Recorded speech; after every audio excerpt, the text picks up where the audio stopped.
કે આપણો ઇતિહાસ તમારે ખોલવાની શું? જ્યાં ધર્મ ધ્રુજો ને જ્યાં પુરુષ નથી પૂગી ગયો ને એ બાપુ આ દેશની આબરૂ દીકરીઓ રાખી છે. તમે કહો તો હવાર સુધી તમને દાખલા આપું. ઈ આપણી આર્ય નારીઓની બાપી ખુમારી છે. છત્રપતિ શિવાજી મહારાજ જીજાબાઈના ઉદરમાં હતો ને, ઈ માને ખબર નહોતી મારા ઉદરમાં દીકરો છે, પણ એને એટલી તો ખબર જ હતી કે મને ભગવાન દીકરો આપે કે દીકરી આપે, મારું સંતાન રાકું ટેકું ન પાકે, આપને ટેકો દે એવું જ મારું સંતાન થાય. આટલો બાપુ માને પાવર હોવો જોઈએ. અને શિવો બાપુ ઉદરમાં હતો ને, રામાયણ ને ગીતા તો ઓગાળીને પાઈ દીધી હતી. એટલા માટે કહું છું કે બબે બબે પાના વાંચજો મારા બાપ. તમારા સંતાન ઉપર જો પ્રભાવ ન પડે તો મને કહેજો. શિવાજીને બાપુ જીજાબાઈને જયારે પ્રસૂતિની વેદના ઉપડી ને, પછી એને એમ થયું કે આ દુશ્મનો કદાચ મારા સંતાનને મારી નાખશે તો. અને પછી બાપુ એ બાઈ ઘોડા ઉપર ચડી ગયો.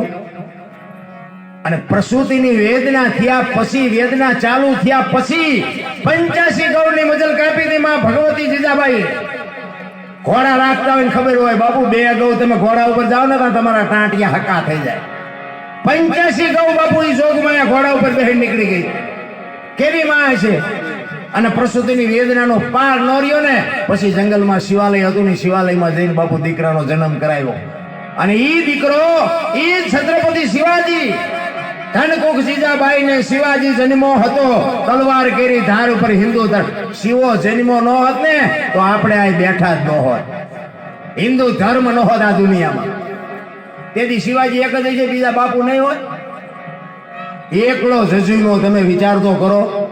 અને બાપુ દુશ્મનોને એના ભેળો એનો ભાઈબંધ તાનાજી. છત્રપતિ શિવાજી ની માનું નામ જીજાબાઈ અને તાનાજીની માનું નામ રાધાબાઈ. પણ તાનાજીને શિવાજીને મેળ નહોતો. તાનાજી બાપુ દુશ્મનની સાવણીમાં હતો અને આની કોર શિવાજી એકલો હતો. એના સૈનિકો હતા, પણ હારામાં હારો જો માણા હોય ને તો આ. અને બેયની જયારે નાની ઉંમર હતી ને, બબે વર્ષની, 1.5 વર્ષની, 2 વર્ષની, તાનાજીની શિવાજીની, એ શિવાજીને જીજાબાઈ ખોળામાં લઈ અને પૈપાન કરાવે છે. અને ઈ જ વખતે હામી સાવણીમાં રાધાબાઈ તાનાજીને પૈપાન કરાવે છે. પણ જીજાબાઈના ખોળામાં શિવાજી હુતો હુતો પૈપાન કરે છે અને રાધાબાઈનો તાનાજી ઊભો ઊભો પૈપાન કરે છે. એટલે જીજાબાઈએ એની દાસીને બોલાવી. એ કે દાસી અહીંયા આવી તો. એ કે શું? એ કે આમ નજર કરી, આમ નજર કરી. આ ઉભા ઉભા જે માને પૈપાન કરતા હોય એ દીકરા શું મોથ મારે આ દુનિયામાં. અને એ રાધાબાઈ બાપુ સાંભળે. અને તો પોતાની જનેતાને ખબર જ હોય કે મારું સંતાન કેવું હોય. એ વાત કરીને એ રાધાબાઈના રૂવાડા ઠરડાઈ ગયા. હો ભાઈ. અને રાધાબાઈ એની દાસીને બોલાવીને કીધું, ગોલી મારી કટાર લાવી તો. અને કટાર લાવીને એ દીકરાનું બાપુ કાંડું કાપી નાખ્યું હાથનું, હોય તાનાજીનું. એની માં રાધાબાઈ. અને આ જીજાબાઈ જોઈ ગઈ. જીજાબાઈ એની પાસે ગઈ. એ કે તું તો માં છો, ડાકણ છો, હગા દીકરાનું હાથનું કાંડું કાપી નાખ્યું, તને શરમ નથી આવતી? એ કે મને શરમ આવે છે કે નથી આવતી, પણ આનો જવાબ હું તને સમય આવશે ને તેથી આપીશ. એની દાસીને કીધું રાધાબાઈએ કે આલે આ કાંડું અને હાંચવીને પટારામાં મૂકી દે. મારે જેથી જરૂર પડે તેથી હું આની ઉઘરાણી કરીશ. અને કાંડું બાપુ પટારામાં મૂક્યું. અને વાત કરતા વાર લાગે. 25 30 વર્ષના થયા ને, અને એ દુશ્મનોની સામે બાપુ બકા છેટ બોલવા માંડી. તેથી તાનાજી સામે હતો અને આ બાજુ શિવાજી બાપુ રોજ આખો દી લડે અને દુશ્મનનો હોથ બોલાવીને લાલ બંબોળ જેવી તલવાર કરીને ઘરે આવે. અને માં જીજાબાઈની કહું તૂટે, વાહ મારા દીકરા, વાહ મારા દીકરા. તાનાજી સામેના પક્ષમાં રિયો વિચાર કરે છે કે મારો સરદાર જો મને એક વખત સેનાપતિ બનાવે ને તો શિવાને દેખાડી દઉં કે માના ધાવણમાં કેટલી તાકાત હોય. ભલે ને ઈ કે ઠેકડા ભરતો. અને ઈ એક દિવસ સાંજે બાપુ સાવણીમાં બેઠા છે ને તાનાજીને એના સરદારે કીધું કે કાલ યુદ્ધમાં તારે સેનાપતિ થવાનું છે. બાપુ કહું મડી તૂટવા હો ભાઈ એની કે કાલ શિવાને દેખાડું કે માના ધાવણની તાકાત શું હોય. તું કીધું નો ઠેકડા ભરસ ને. અને બીજા દિયા હા મામા બરોબર હુરજ નારાયણ ઉગ્યા. એ ભલે ઉગ્યા ભાણ લો તુહારા ભામણા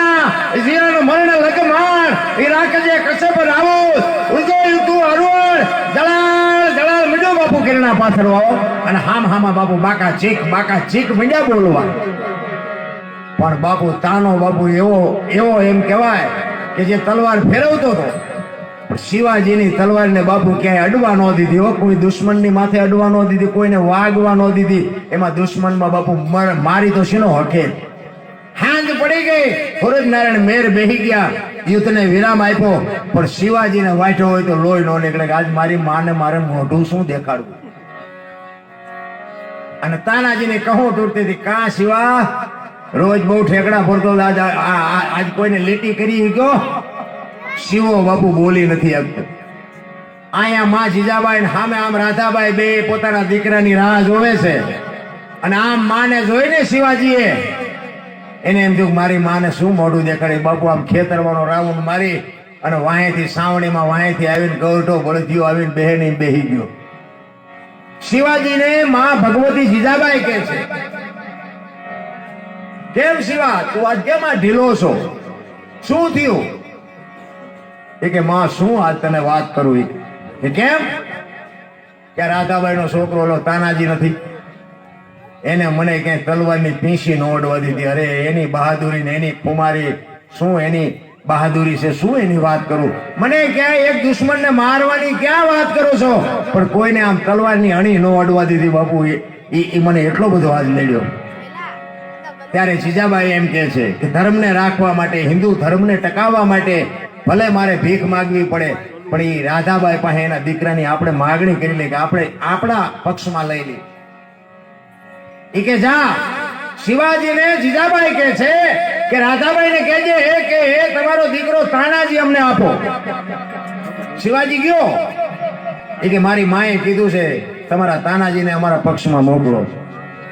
ત્યારે જીજાબાઈ રાધાબાઈ કીધું કે દીકરો મોકલવામાં મને વાંધો નથી, પણ દીકરા તો માને દેવાય, તને ન દેવાય.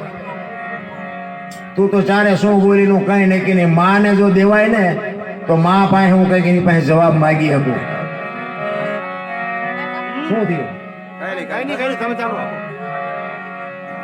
શિવો આવ્યો પાછો અને માને કીધું કે ઈ કે દીકરો આપવામાં વાંધો નથી, પણ ઈ કે માને મોકલ, તારી હારે નહીં.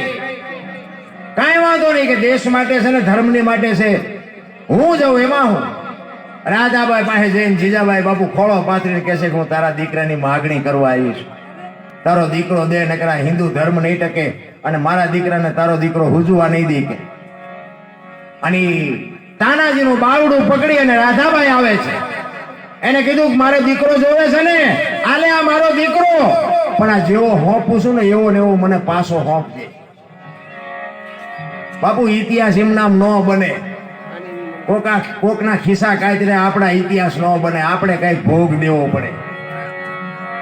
ઈ કે હું જેવો મારો દીકરો તને હોપું છું, ઈ કામ પત્યા પછી તારા દીકરાએ તારે મારો દીકરાને પાછો હોપવો પડશે. મારા દીકરાની હું તારી પાસે ઉઘરાણી કરીશ. કાંઈ વાંધો નહીં. પછી તો બાબુ બે જણા થયા પછી તો શું ઘટે. દુશ્મનનો હોથ બોલાયો અને છેલ્લો દિવસ અને કિલ્લા ઉપર બાપુ ધ્વજ ચડાવવાનો હતો. દિવસ હાથમાં પેલા ધ્વજ ચડી જાય તો બાપુ હિન્દુ ધર્મ રે એવો બાપુ કટોકટીનો સમય. હવે ઈ બે જણા અહીંયા આવ્યા પણ ગઢના દરવાજા બંધ હતા, ઉપર ચડાય એવું નહોતું. એ કે હવે શું કરું? એ કે ગઢના દરવાજા એમ નામ તૂટે નહીં. એ કે હાથીને લઈ આવો અને એક હાંડિયાને લઈ આવો. હાંડિયાને ઈ કે આમ દરવાજાની આડે રાખે ને, દરવાજાને ભાલા હોય, ઈ કે હાંડિયાને અહીંયા રાખી અને હાથીનું માથું હાંડિયાને મરાવો એટલે ભાલા ભલે હાંડિયાને વાગે, હાંડિયો ભલે મરી જાય, પણ હાથી બાપુ દરવાજો તોડી નાખશે.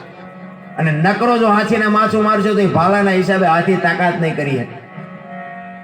હાથીને લઈ આવ્યા, હાંડિયાને લઈ આવ્યા. અને શિવાજી કહે છે તાનાજીને કે તું હાંડિયો પકડી રાખસ તો હું હાથીને આવવા દઉં, અને કાં તું હાથીને આવવા દે તો હું હાંડિયો પકડીને ઉભો રહું.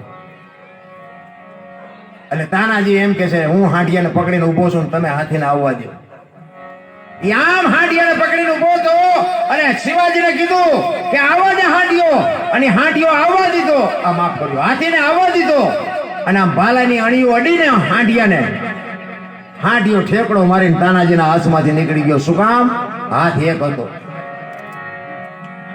હાંઠિયો નીકળી ગયો અને તાનાજીએ કીધું ભારે કરી. હવે હાંઠિયો હાથમાં આવે ને દીવ વાથંબાની તૈયારી છે ને બસ સમય એટલો જ છે અને દરવાજાની આડો બાપુ તાનાજી ઉભો રહ્યો અને શિવાજીને કહે છે કે હાથીનું માથું મારા શરીર આરે મારીને દરવાજો તોડીને તું ધ્વજ ચડાવી દે. ઈ કે પણ તું ઈ કે વિચારવાની વેળા નથી, હું ભલે મરી જાઉં પણ તું મારા શરીર હારે હાથીનું માથું મરાવી અને આ દરવાજો તોડાવી નાખ. અને હાથીનું માથું માર્યું ને ભાઈ, એ હોરે હોરા ભાલા બાપુ તાનાજીના શરીર હોરા નીકળી ગયા ઉપર. દરવાજો તૂટી ગયો, ધ્વજ ચડાવી દીધો, વિજય મેળવી લીધો. એ બે ઘોડા હાથમાં લઈ અને શિવાજી જયારે સાવણીમાં આવ્યો ને ત્યારે જીજાબાઈ ને રાધાબાઈ બે સામે ઉભા છે. જીજાબાઈ વિચાર કરે છે કે બે ઘોડા એકલો શિવાજી લઈને કેમ આવે છે. નજીક આવ્યા એ કે શિવા શું થયું, ગઢ નો જીતી ગયા? ત્યારે શિવો કહે છે કે માં ગઢ તો જીતી ગયો પણ મારો સિંહ જેવો ભેરો હોયો ગયો. ગઢ આયા પણ સિંહ ગયા. કે હે કે હા તાનાજી મરી ગયો. અને એ વખતે બાપુ રાધાબાઈ જીજાબાઈ ને કહે છે લાય મારો દીકરો, હું મારા દીકરાની ઉઘરાણી કરું છું. તેથી જીજાબાઈ ની દશા કેવી થઈ છે વિચાર કરજો. કેવી બાપુ જનેતાઓ હોય છે, શું આપણે વાતો કરીએ નારાયણ. અને જીજાબાઈ આમ ખોળો પાથરીને કહે છે કે તારા દીકરાને હું પાછો નહીં આવ્યો, હવે તારે શિવાજી લઈ જવો હોય તો લઈ જા. બાકી તારો દીકરો તો કાયમ આવી ગયો. એ કાયમ શું કામ આવી ગયો? મેં તેથી મારા દીકરાનું મેં કાંડું કાપ્યું હતું ને, એનો જવાબ હું તને આજ આપું. એને દાસીને કહે છે ઓલું કાંડું હાચવીને મૂક્યું લ્યાય. અને 30 વર્ષ પછી બાપુ એ કાંડું કાઢીને લાવી અને એ કે આ કાંડું તું બોલી એટલે મેં કાપ્યું હતું ને. તું જો ન બોલી હોત ને તો હું આ કાંડું ન કાપત ને કાંડું ન કાપ્યું હોત તો મારા દીકરાના હાથમાંથી હાંઠિયો જાત નહીં અને આજ મારો દીકરો મરત નહીં. લાય મારો દીકરો. ઇતિહાસ એમ નામ ન થાય નારાયણ. લઈને કોકના બોસ મારી દેવાના ઇતિહાસ કરવાનું થતું હોય છે. પાળિયા તો બાપુ છે ને મરવું પડે તઈ પાળિયા થાય. પૂતળા તો ગમે એ ઉભા કરી દે. પૂતળા ઉભા કરવામાં બહુ જરૂર ન પડે. પણ તમને ને મને બાપુ જો કીર્તિના કોટડા કરવા હોય ને તો બાપુ મહેનત કરવી પડે. એમ નામ ન પતે નારાયણ.